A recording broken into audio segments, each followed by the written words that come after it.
ও আমার একটা হৃৎপিণ্ড, সেটাই আল্লাহ নিয়ে গেছে। পরশুদিন বলছে, বাবা আমার একটা বরকা কিনে দাও। আমার স্যান্ডেলটা দেখে 3 বছর পুরাতন ছেঁড়া, কিন্তু আমি আমার স্যান্ডেলটা পাল্টাই না, সেলাই করে নেই, কিন্তু আমার বাচ্চাদেরকে আমি কষ্ট পেতে দেই না। শুধু একবার বলছে, বাবা লেসে খাবো। আমার মেয়ের মোবাইলে আমার নাম হলো 500 ছবি আছে।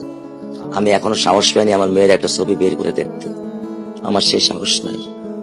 আমি সেই সব হারাই ফেলছি, কারণ ও আমার ছিল হৃৎপিণ্ড। ওর জীবনে এমন কোনো চাওয়া নাই যেটা আমি পূরণ করি নাই। পরশুদিন বলছে, বাবা আমার একটা বরকা কিনে দাও। আমার চাচতো ভাই বললো, ভাই ইসলামপুর থেকে 300-400 টাকা পাওয়া যায়। আমি সাথে সাথে নিউনি মার্কেট থেকে আমি 1000 টাকা দিয়ে আমার মেয়েকে বরকা এনে দিচ্ছি। আমি দরিদ্র, ভাঙা বাসায় থাকি, কিন্তু আমার সন্তানদেরকে আমি কখনোই দারিদ্রতা স্বাদ পেতে দেইনি। দারিদ্রতা স্বাদ পেতে দেইনি। আমার বড় মেয়েকে এখন আমি সেলোরার থেকে জামা কিনে দিই। আমার স্যান্ডেলটা দেখেন 3 বছর পুরাতন ছেঁড়া, কিন্তু আমি আমার স্যান্ডেলটা পাল্টাই না, সেলাই করে নেই, কিন্তু আমার বাচ্চাদেরকে আমি কষ্ট পেতে দেই না।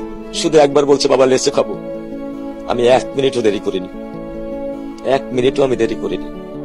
ও আমার একটা হৃৎপিণ্ড, সেটাই আল্লাহ নিয়ে গেছে। আলহামদুলিল্লাহ, শুকরিয়া, আল্লাহ দিছে, আল্লাহ নিয়ে গেছে। আমার কোনো কষ্ট নেই। আমি তো চাইলে পারতাম না, অনেক দম্পতি আছে যাদের সন্তান নেই। আল্লাহ দিছে, আল্লাহ নিয়ে গেছে। আমি আলহামদুলিল্লাহ করি আল্লাহ গেছে।